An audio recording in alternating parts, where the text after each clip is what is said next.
ॐ सदाशिवसमारम्भां शङ्कराचार्यमध्यमाम् अस्मदाचार्यपर्यन्तां वन्दे गुरुपरम्पराम्। ॐ सच्चिदानंदरूपाय विश्वोत्पत्ति आदि है, पूरा पढ़ देता, विश्वोत्पत्ति आदि है। एक मिनट पूरा श्लोक एक लाइन पढ़ेंगे, हेतवे तक तब पढ़िएगा। सच्चिदानंद रूपाय विश्वोत्पत्ति आदि हेतवे तापत्रय विनाशाय श्रीकृष्णाय वयं नुमः। तो हम लोग बड़े विस्तार से आराम आराम से भागवत का श्रवण कर रहे हैं। पिछले क्लास में हम लोग पहले स्कंद के पहले अध्याय का शुरुआत कर चुके थे। पहले अध्याय में भगवान को नमस्कार होता है, उसके बाद प्रश्न पूछते हैं। सूत जी से प्रश्न पूछते हैं शौनक आदि ऋषि। कौन सा प्रश्न पूछते हैं? $1,000,000 क्वेश्चन। सबके लिए एक बताइए, एक जो सबके लिए हितकारी हो, कोई एक चीज जो कॉमनली सबको एप्लीकेबल हो और सबके लिए हितकारी हो। ये देखो एक बहुत बड़ा प्रश्न है ये। और दूसरे भी प्रश्न उन्होंने पूछे। 3 जो प्रश्न बाकी थे वो अवतार के ऊपर। अवतार का प्रयोजन क्या है, अवतार क्या क्या कर्म करते हैं, अवतार की कथाएं बताइए। और 5वां प्रश्न पूछा था श्री कृष्ण के चरित्र के ऊपर। और अंतिम प्रश्न पूछा था कि जब कृष्ण भगवान की लीला समाप्त हो गई, उस धरा से चले गए, तो धर्म किसके शरण में गया। तो ये 6 प्रश्न पूछे गए थे। तो अब आगे दूसरे अध्याय में इसका हम लोग उत्तर देखते हैं। बड़ा सुंदर प्रश्न था और सूत जी को तो बड़ा अच्छा लगा कि अरे कोई इस तरह का भी प्रश्न करने वाला हो। ऐसा नहीं था कि शौनक आदि ऋषि इसके बारे में जानते नहीं थे, लेकिन जो साधु संत लोग होते हैं ना, साधु संत हृदय वाले होते हैं ना, वो बार बार इसको सुनना जानते हैं ना, फिर भी सुनना चाहते हैं, फिर भी बार बार सुनना चाहते हैं। क्यों? स्वादु स्वादु पदे पदे, बहुत स्वाद आता है, बहुत रस आता है इसमें। ऐसे भगवान के भक्तों को बहुत रस आता है। इतना सुंदर प्रश्न पूछा। तब हम लोग दूसरे अध्याय में जाएंगे, पहले स्कंद का, जिसमें इसका उत्तर दिया गया है। तो पहला वाला जो श्लोक है उसको पढ़ेंगे। इति संप्रश्न संहृष्टः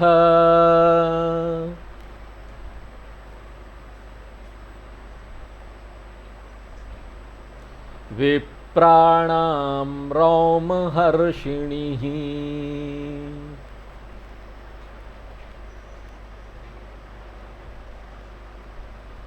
प्रतिपूज्य वचस्तेषाम्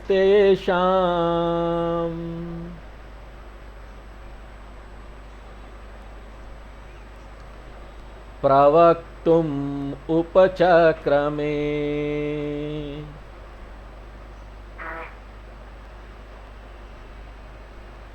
देखो सूत जी ने उत्तर देना शुरू किया तो सबसे पहले उन्होंने सुखदेव जी को प्रणाम किया। इसका जो दूसरा श्लोक है वो हम लोग महात्म्य में देख चुके हैं। भागवत महात्म्य का जो अध्याय हमने देखा था, शुरू किया था, उसमें देख चुके हैं। सर्वभूत हृदय मुनिमानतोस्मि, यह श्लोक हम देख चुके हैं। और आगे का भी श्लोक बड़ा सुंदर है। चलो पहले उसको भी पढ़ लेते हैं। दूसरा जो श्लोक है, यस्वानुभावमखिल श्रुति सारमेकम्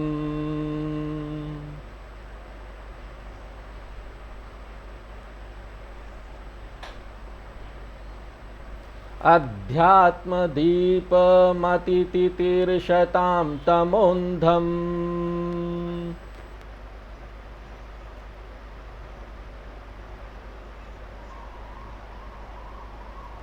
संसारिणां करुणायः पुराणगुह्यम्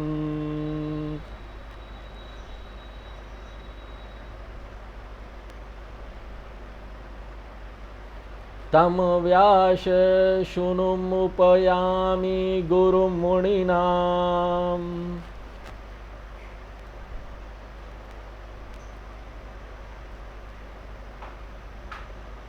सूत जी व्यास पुत्र सुखदेव जी की शरण में जाते हैं, उनको प्रणाम करते हैं। हाँ? क्योंकि देखो, जिन्होंने स्वयं अपने अनुभव के प्रभाव से समस्त श्रुतियों के सार रूपी इस अध्यात्म दीप को प्रज्वलित किया और अज्ञान रूपी अंधकार के परे जाने के लिए सब लोगों का मार्ग प्रकाशित किया, उनके आशीर्वाद से ही ये कथा संपन्न हो सकती है। हमको गुरुओं का आशीर्वाद चाहिए, कोई बाधा ना आए, अच्छी तरीके से हम इन कथाओं को समझ सके। इसलिए हमारे जितने भी शास्त्र हैं, जितने ग्रंथ हैं, उसमें पहले या तो गुरु को प्रणाम करते हैं या भगवान को प्रणाम करते हैं। और देखो, सुखदेव जी ने यह सब किस लिए किया? तो कहा गया है कि करुणया, करुण के कारण जितने भी भागवत के वक्ता हुए हैं, जो अभी कर रहे हैं, जितने भी लोगों ने भागवत की कथा कही है, उसका कारण एक ही था, उनके हृदय में सबके लिए करुणा थी।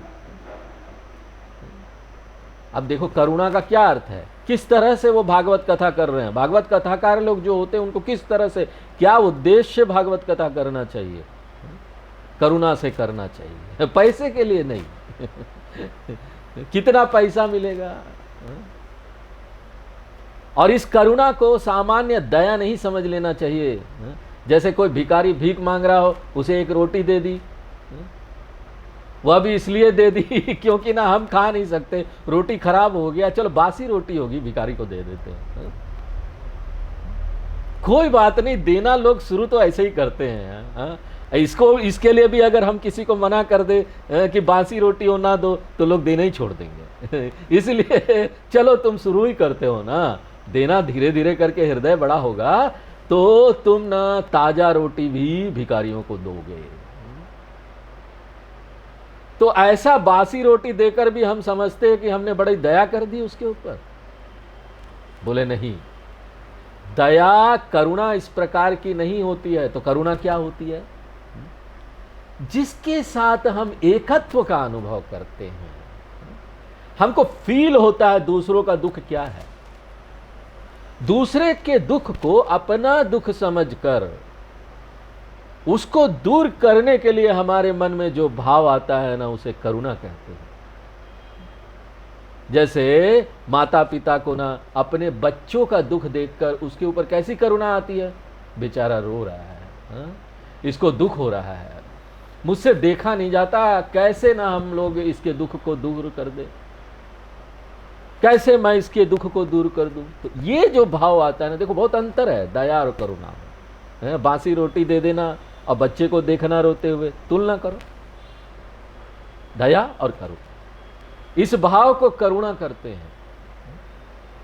इसी करुणा के कारण यहां पर सुखदेव जी ने कथा कही, नहीं तो उनको क्या जरूरत थी, वो तो आत्मस्वरूप में भगवान में रमते थे, उनको कुछ भी चीज इस संसार से चाहिए नहीं था। उनको कथा करने की आवश्यकता नहीं थी कि जगह जगह जाकर कथा कर रहे हैं, लोगों को जगा रहे हैं। दूसरा वाला श्लोक, चौथा श्लोक हम लोग पढ़ते हैं। नारायणं नमस्कृत्य, चलो, नरं चैव नरोत्तमं, दैवीं सरस्वतीं व्यासं ततो जयमुदीरयेत्। सूत जी कहते हैं कि भगवान नारायण और नरोत्तम को, नर नारायण का अवतार, ज्ञान का अवतार बताया जाता है, उन्हीं का वर्णन आगे आने वाला है। तो सरस्वती जी को और व्यास जी को नमस्कार करके फिर जय जयकार करना चाहिए। और फिर कहते हैं आपने बहुत अच्छा प्रश्न पूछा है। आगे के कुछ जो श्लोक है ना, बड़े ध्यान से सुनिएगा, बड़ा ध्यान देने योग्य है। इसका अर्थ यह नहीं है ना कि बाकी सब श्लोक ध्यान से सुनिएगा ही नहीं। कहने का अर्थ यह है कि यहां विशेष रूप से महत्वपूर्ण बात बताई जा रही है। हमारे शास्त्रों में ना एक कहने की, एक कथन करने की ना एक प्रणाली है, एक शैली है। पहले एक बात संक्षेप में पूछी जाती है, फिर उसका उत्तर भी संक्षेप में दिया जाता है, सिद्धांत रूप में दिया जाता है। यदि कोई उसका सिद्धांत रूप में समझ ले तो आगे ज्यादा विस्तार करने की आवश्यकता नहीं होती। लेकिन हम सब जानते हैं कि केवल सिद्धांत बताया जाए तो सबको बात भली प्रकार से समझ में नहीं आती है। अगर आप एक बार भी विस्तार से गीता, रामायण, भागवत नहीं सुने हैं और आप सिर्फ श्लोक और उसका अर्थ पढ़ रहे हैं, गीता प्रेस की किताबें हैं, आप ले लीजिए, गीता का श्लोक पढ़िए, उसका 3 लाइन में अर्थ दिया हुआ है, पढ़िए, तो आपको कुछ अर्थ समझ में नहीं आएगा। वो अगर किसी को समझ में आ गया ना तो बहुत उत्तम अधिकारी है। बोलते ना, उत्तम अधिकारी को बात तुरंत समझ में आ जाती है। लेकिन संसार में उत्तम अधिकारी जो है ना बहुत कम है। गीता लिखी गई है मध्यम अधिकारी के लिए। मध्यम अधिकारी को क्या है, समझने में दिक्कत होती है। इसलिए नियम, जो सामान्य नियम क्या बनाया गया है, पहले आप श्रवण कीजिए, गुरु के मुख से अच्छे प्रकार से श्रवण कीजिए, विस्तार से श्रवण कीजिए।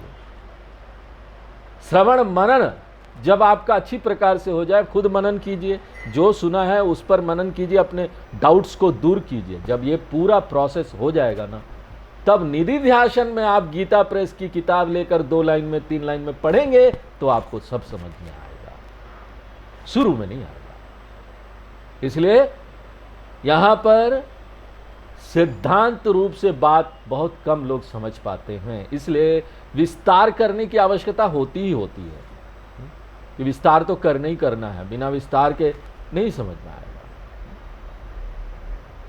तो यहां पर बात समझाने के लिए आगे दृष्टांत दिया जा रहा है। दृष्टांत से बात सरलता से समझ में आ जाती है। इसलिए देखिए, छोटे बच्चों की किताबों में भी ना कुत्ते, बिल्ली आदि के चित्र दिए जाते हैं, क्योंकि ये सब ना देखे हुए होते हैं।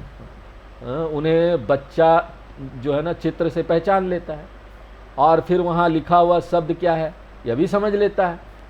एक तरह से चित्रों से जो भी जरूरी बातें हैं वो समझा दी जाती है। तो इस प्रकार से पहले सिद्धांत बताते हैं, उसके बाद अनेक प्रकार से दृष्टांत देते हैं। तो यहां भी ना पहले सिद्धांत रूप में बात को समझ ले। सूत जी सीधा सीधा उत्तर देते हैं। क्या देते हैं? छठा वाला जो है श्लोक वो हम लोग पढ़ते हैं। सवै पुंसां परो धर्मः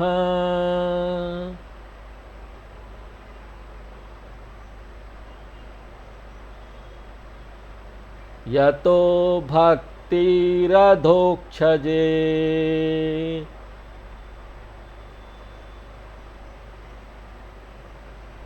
अहैतुक्य प्रतिहता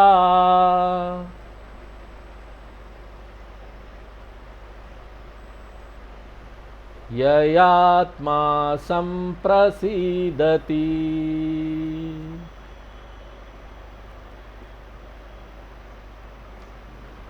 प्रश्न क्या था? मूल प्रश्न कि सबसे बढ़कर परम कल्याण की बात कौन सी है इस संसार में?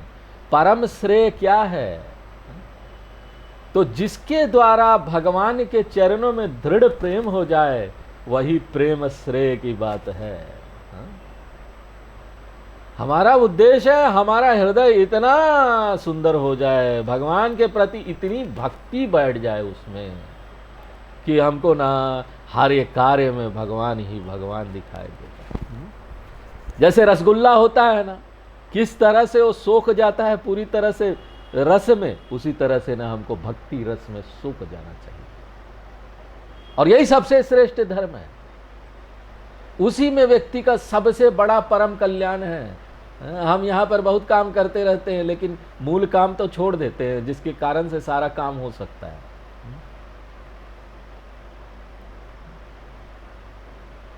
भगवान को मांगो तो सब मिल गए, बाकी सारी चीजों के लिए कोशिश करते रहोगे तो थोड़ी थोड़ी मिलेगी। एक चीज के लिए कोशिश की, मिल गई। इस संसार में परिस्थिति ठीक कर लो, व्यक्ति, वस्तु, परिस्थिति सब ठीक करते रहो, प्राप्त करते रहो, या फिर भगवान ज्यादा समय अपना परसेंटेज ऑफ टाइम रोज जो देते वो भक्ति में दीजिए, भगवान को दीजिए ज्यादा परसेंटेज। धीरे धीरे करके परसेंटेज बढ़ाने का। पहले हम कोशिश कर रहे थे, अभ्यास कर रहे थे, अपने दिन का 10-20%, 30% भक्ति के लिए दे रहे हैं। अब धीरे धीरे उसको बढ़ा बढ़ा के 60, 70, 80 ऐसे ले जाने का है। और इस तरह किस तरह का भक्ति करना है, भगवान के लिए प्रेम कैसा होना चाहिए, तो इस श्लोक में बोला जा रहा है अहेतु की। कोई हेतु नहीं होना चाहिए किसी चीज को मांगने के लिए। हेतु कारण से, भगवान से जो प्रेम है ना, उसमें यदि कोई हेतु हो, जैसे मुझे इसलिए मैं प्रेम करता हूं, मुझे ये चाहिए, तो वो प्रेम नहीं है। प्रेम तो निस्वार्थ होता है। भगवान से प्रेम करना है, लेकिन वह प्रेम कैसा होना चाहिए, अहेतु की होना चाहिए। इसी प्रकार भक्ति कैसी होनी चाहिए, तो कहा अप्रतिहता होना चाहिए। जीवन में चाहे जितने लौकिक आघात सहने पड़े या संकटों का सामना करना पड़े, तो भी ना हमारी भक्ति हिलनी नहीं चाहिए। जिसकी भक्ति दृढ़ नहीं होती ना, एक दो झटका आता है जीवन में, वो भगवान का नाम लेना ही छोड़ देते। अरे भगवान तो कुछ करते नहीं, हमारे जीवन में दुख ही दुख आता है। हमारे स्वामी जी को एक महिला आई थी, वो बोलने लगी, स्वामी जी हम पहले बहुत पाठ करते थे, पूजा करते थे, भगवान की मूर्ति भी थी, हमारे पास किताबें थी, हम सब करते थे, लेकिन जब हमारी बेटी की शादी नहीं हुई ना, तो हमारा भगवान की तरफ से ना पूरा विश्वास उठ गया, और हमने उन किताबों को कहाँ, वो कहीं नहीं, डस्टबिन में फेंक दिया भैया। तो संकट आए और भक्ति हिल जाए, ऐसी क्या भक्ति होगी भैया। भक्ति तो बिना किसी कारण के होना चाहिए। हमको कुछ नहीं चाहिए भगवान, हमको आप चाहिए। ये नहीं कि थोड़ा सा कष्ट आया, हमें भगवान है ही नहीं, इतना दुख दे रहे हैं, सब लोगों को दुख दे रहे हैं। हमारी दृष्टि से भगवान का अस्तित्व किस बात पर निर्भर करता है मालूम है, हमारी इच्छा पूर्ति हुई कि नहीं। हमारी इच्छा पूरी हो गई तो भगवान है, इच्छा पूरी नहीं हुई तो भगवान ही नहीं है। भगवान कितने बलवान हैं यह भी कैसे सिद्ध होता है, हमारी इच्छा पूर्ति के आधार पर। अब जैसे किसी ने बजरंगबली को 1.25 रुपए का प्रसाद चढ़ाया कि मैं एग्जाम में पास हो जाऊं, पास हो गया तो बोले बजरंगबली बड़े शक्तिशाली है। दूसरी बार भी उसने वही किया लेकिन दूसरी बार फेल हो गया। तो कहने लगा, लगता है बजरंगबली की ताकत कम हो गई है, अब उसके पास ये ताकत नहीं रह गई है। फिर वो जाकर बजरंगबली से कहता है, क्या भगवान आपने पास ही नहीं किया। भगवान ने कहा, वापस आकाशवाणी हुई, अरे तूने पढ़ाई तो की नहीं थी, मैं क्या पास करूं तुमको। लड़का कहता है, पढ़ाई करके ही पास होना था तो आपके पास क्यों आता। पढ़ाई करके पास हो जाता। अरे आपके पास तो इसलिए आया था कि बिना पढ़े पास हो जाऊं।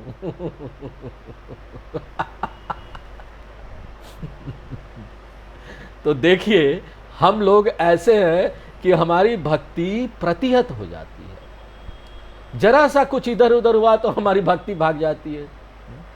लेकिन भक्ति ऐसी हो जिसमें किसी प्रकार का कोई स्वार्थ नहीं, कोई हेतु नहीं।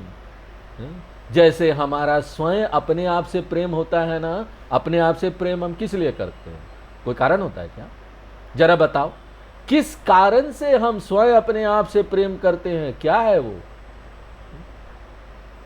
भले ही दूसरों को हमसे प्रेम करने जैसी कोई बात हमें दिखाई नहीं देती, कोई दूसरा प्रेम करेगा भी नहीं हमको, कई सारी क्वालिटी है, कई नहीं है। दूसरा देखता है भाई इसमें तो क्वालिटी ही नहीं है, लेकिन हम तो करते हैं ना अपने आप को प्रेम। दूसरा तो कोई अच्छी बात ही नहीं दिखाई देती आपसे, क्या क्या किस लिए हम प्रेम करें बताओ। हमारा स्वयं से जो प्रेम है वो किसी कारण से है क्या? नहीं, मैं बहुत सुंदर हूं इसलिए प्रिय हूं। अरे भाई, सुंदर तो मैं अपने आप को मानता हूं, चाहे जितना कुरूप क्यों ना हो। अगली से अगली व्यक्ति भी अपने आप को ना सुंदर मानता है। तो हमारा अपने ऊपर जो प्रेम है वो किसी कारण से नहीं है। दूसरी बात है, स्वयं से जो हमारा प्रेम है वो कभी नष्ट भी नहीं होता, कभी जाता नहीं, किसी भी स्थिति में हिलता नहीं है, अप्रतिहत रहता है। तो ऐसा परम प्रेम जब परमात्मा के लिए होता है, तब ना वह सबके लिए कल्याणकारी होता है, सबके लिए अच्छा होता है।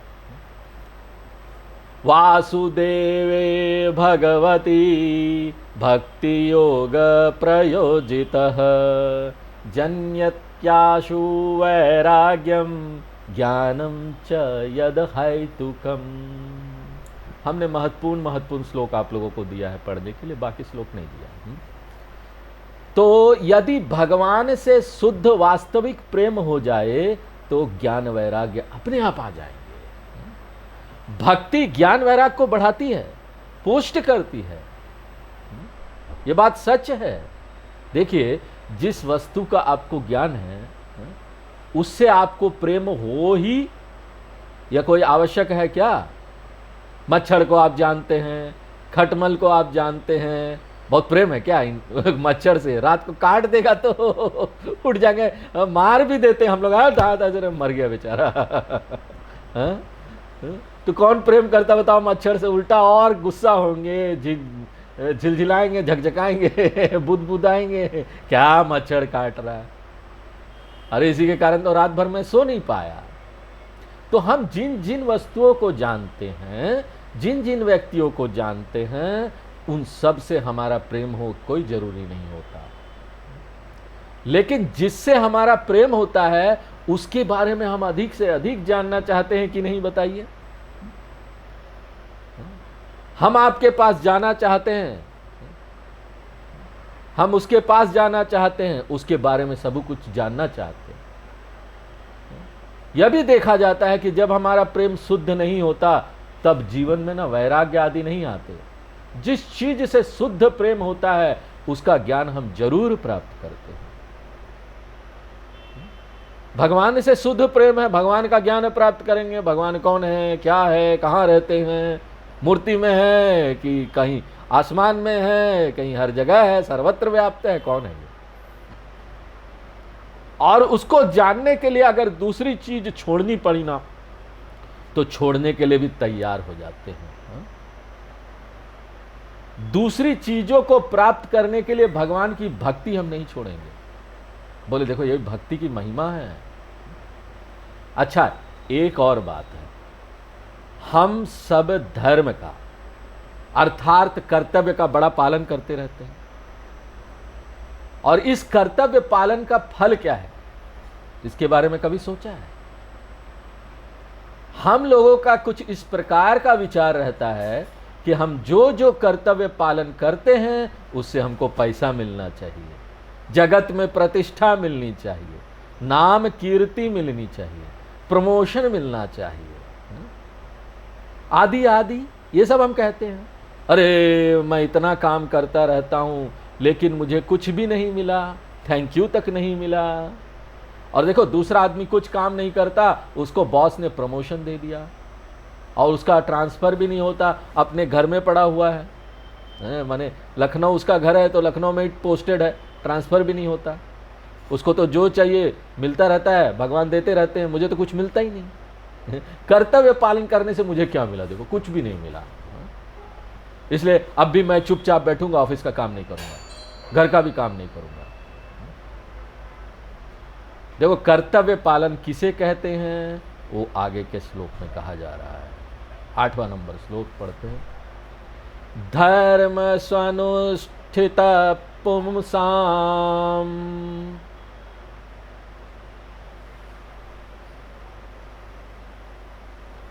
विश्वक्सेन कथासु यः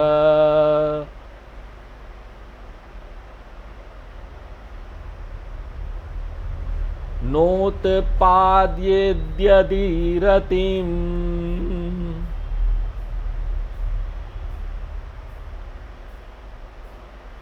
श्रम एव हि केवलम्।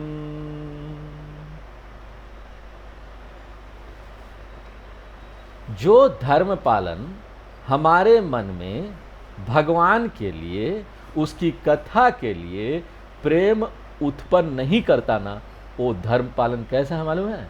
श्रम, परिश्रम। ये ध्यान में रखने वाली बात है। देखो, कर्तव्य पालन सही रूप से हुआ हो तो ना हमको उसमें आनंद का अनुभव होना चाहिए, मजा आना चाहिए। ऐसा नहीं लगना चाहिए अरे इतना सर खपाता रहता हूं, कौन इतना झंझट करे, इससे मुझे क्या लाभ हुआ बताओ। जिसके लिए हम कर्तव्य पालन करते हैं उसके लिए हमारे मन में प्रेम उत्पन्न होते रहना चाहिए। और यदि प्रेम का वर्धन और आनंद का अनुभव नहीं हुआ तो जो कर्म हम कर रहे हैं ना वो व्यर्थ है। जैसे एक व्यक्ति ऑफिस में काम करने के लिए जाता है और दूसरा अपने शौक का कार्य, मनपसंद काम करने के लिए जाता है। देखो, ये दोनों काम है, कर्म है, लेकिन दोनों में कितना अंतर है। एक व्यक्ति ऑफिस में घिसिट घिसिट के जा रहा है, अरे क्या करें, परिवार को खिलाना है, रोज रोज वही ऑफिस में जाओ, वही सैलरी मिलेगा। लेकिन एक व्यक्ति जो अपने मन का काम कर रहा है, बड़े कम व्यक्ति होते हैं, बड़े कम लोग इस दुनिया में होते हैं ना जिसको अपने मन का काम मिल जाता है और वो उसको बड़े आनंद से करते हैं। किसी को संगीत में रुचि है, वो संगीत का काम कर रहा है और उससे उसको पैसा भी मिल रहा है, इससे बड़ा क्या बात हो सकता है। उसको आनंद भी आ रहा है क्योंकि उसको तो आनंद का विषय है। अपने मन का कार्य कोई जितने भी घंटे करता रहे तो उससे उसको ना थकावट या उब नहीं होती, आनंद का अनुभव होता है। उससे नया नया प्रेम बढ़ता जाता है। लेकिन दूसरा जो काम है उसे वो कैसे करता है? ऑफिस का समय हुआ, 10 बज गए ऐसे जाते हैं जैसे कोई कसाई खाने में कटने के लिए जा रहा हो। ऑफिस जा रहे कट जाएंगे वहां जाकर।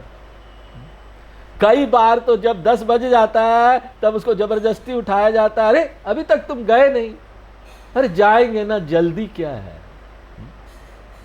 यही देखिए हमारे मनपसंद का काम होता है ना, सिनेमा का देखने जाना है, नाटक देखने जाना है, मॉल में घूमने के लिए जाना है, तो हम पहले जाकर वहां बैठ जाते हैं। इसलिए ध्यान रखिएगा, अगर कोई बोलता है ना किसी चीज के लिए मुझे समय नहीं मिल रहा है, तो आप जान लीजिए कि उसमें उसका भी इंटरेस्ट नहीं है, उसमें उसका प्रेम नहीं आया। अगर वो प्रेम आ जाएगा तो अपने आप समय निकल आएगा ना। हर चीज के लिए समय निकल आता है। अगर हम चाहे तो किसी चीज के लिए भी समय निकाल सकते हैं, ना चाहे तो नहीं निकलेगा, कोई ना कोई बहाना आ जाएगा। नहीं स्वामी जी आज प्रवचन में नहीं आ पाए, ओ परिवार के लोग आ गए थे मिलने, ऐसा हो गया था, वैसा हो गया था। तो कर्तव्य पालन का असली प्रयोजन है भगवान के लिए प्रेम हो जाना।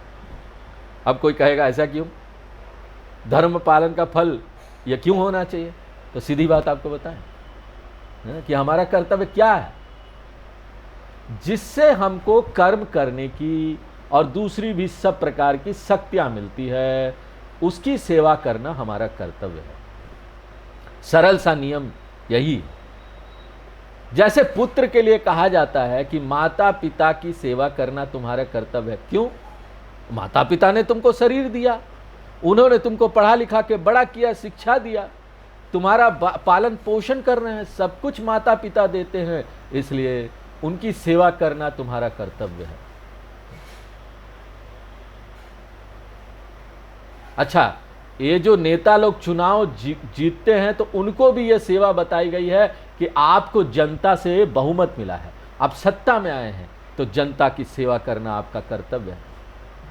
हम किसी सरकारी दफ्तर में, कंपनी में काम करते हैं तो कंपनी से हमको सारी चीजें मिलती है, इसलिए कंपनी का सेवा करना हमारा कर्तव्य है। अब जरा सोचो, हमको जो मूलभूत शक्तियां प्राप्त है वो कहां से प्राप्त हुई? देखने की, सुनने की, पढ़ने की, लिखने की, ये सारी शक्तियां कहां से मिली? ये सारी शक्तियां यदि हम में नहीं होती तो क्या कोई हमको सरकारी नौकरी में रखता?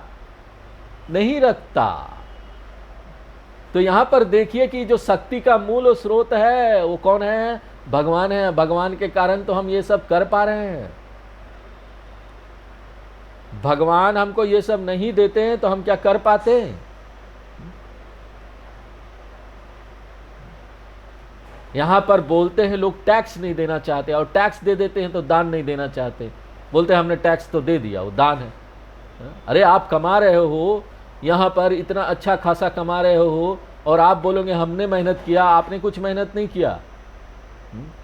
यहां पर आपसे ज्यादा मेहनत करने वाले लोग हैं। भगवान ने आपको अवसर दिया कि आप इतने अच्छे कंपनी में काम कर रहे हैं, नौकरी में लगा है, आप टैक्स दे रहे हैं।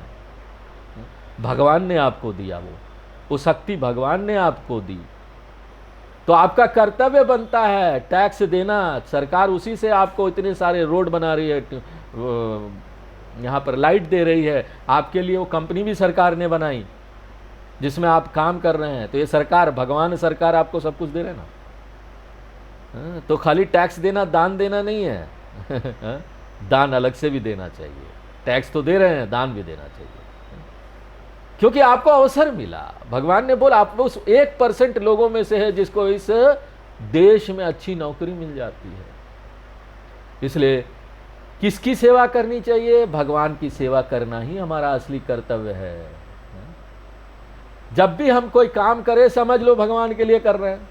ऑफिस में जाके काम कर रहे हैं, भगवान के लिए कर रहे हैं। भगवान ने हमको शक्ति दी है, और जब कोई भी काम भगवान के लिए करेंगे, पूजा समझ कर करेंगे, तो क्या उसको जैसे तैसे करेंगे? अरे निपटा दो बस। निपटाना चाहते हम, घर में भी निपटा देते हर काम को, और ना ऑफिस में भी निपटाते हैं हर काम को। निपटाइए मत, आनंद से कीजिए। एक एक चीज का, एक एक क्षण का आनंद लेते हुए कि अरे वाह, क्रिएटिव तरीके से कीजिए। उसी चीज को हर दिन अलग अलग तरीके से कीजिए। झाड़ू लगा रहे हैं ना घर में, झाड़ू पकड़ने का ढंग बदल दीजिए, देखिए क्या आनंद आएगा। हमने देखा यूट्यूब में वीडियो और फेसबुक में वीडियो, कई लोग ना डांस करते करते झाड़ू लगा रहे हैं।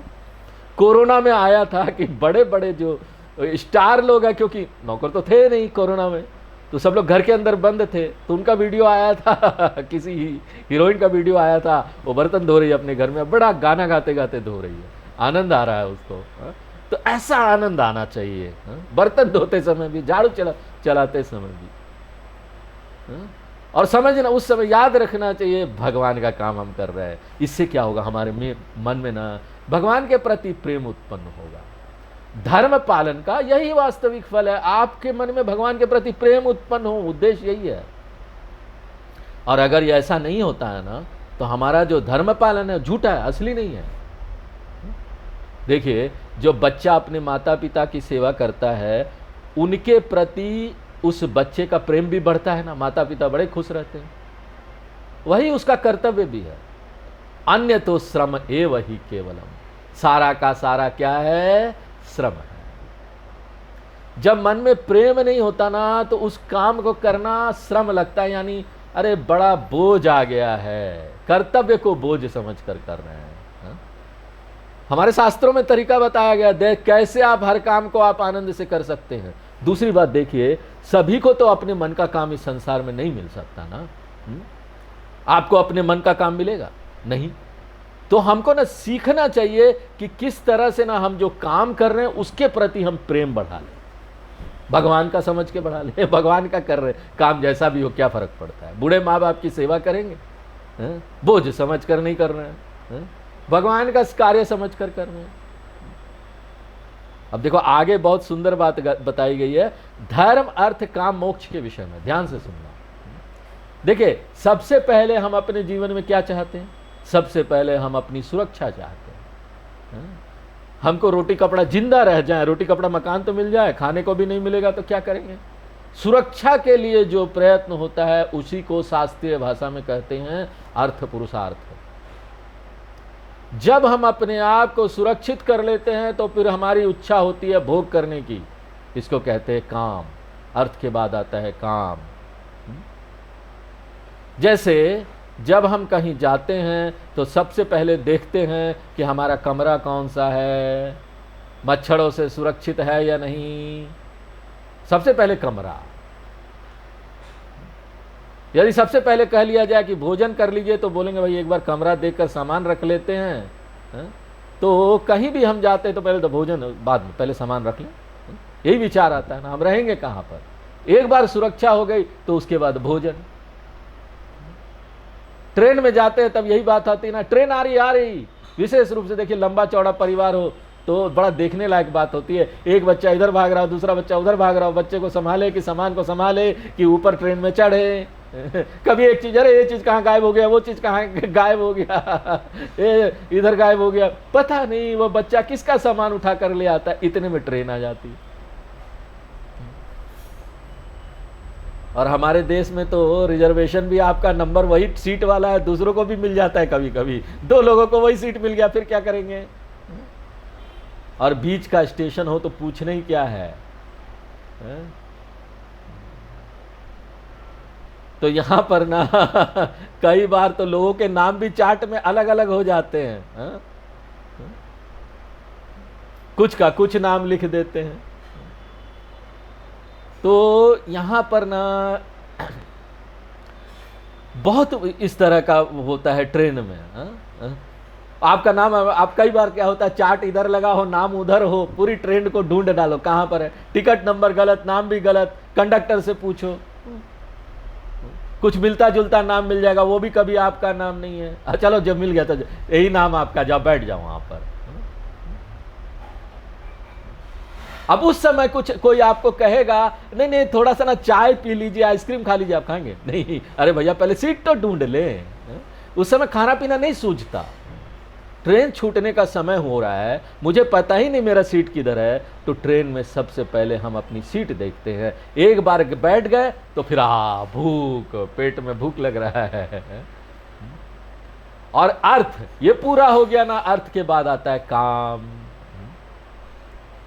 और देखो जब मन में अर्थ काम की इच्छा अत्यंत प्रबल हो जाती है तो अपने ऊपर कोई संयम नहीं रहता। तब जाने हम क्या क्या कर बैठते हैं, सब गलत गलत तरीके का उपयोग करेंगे, पैसे कमाने के लिए कुछ भी करेंगे। इसलिए उस समय हमें संयमित करने के लिए क्या होता है? धर्म। हमको धर्म में रहना चाहिए।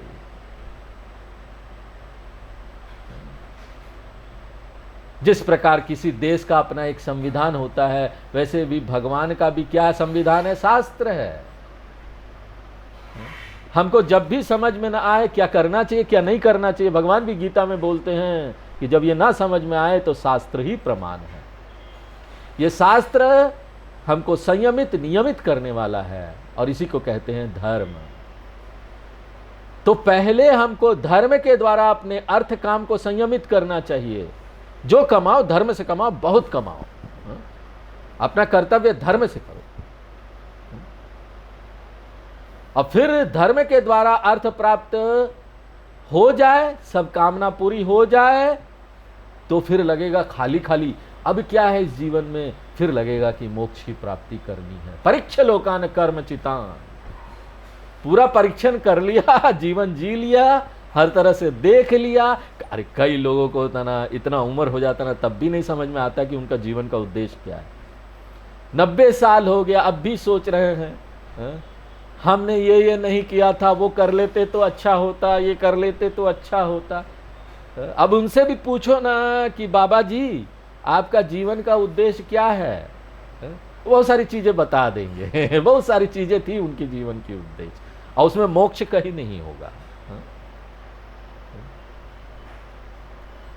तो आज हम लोग यहीं पर विराम देते हैं, आगे फिर नेक्स्ट क्लास में। ओम पूर्णमदः पूर्णमिदं पूर्णात् पूर्णमुदच्यते पूर्णस्य पूर्णमादाय पूर्णमेवावशिष्यते। ओम शांति शांति शांति।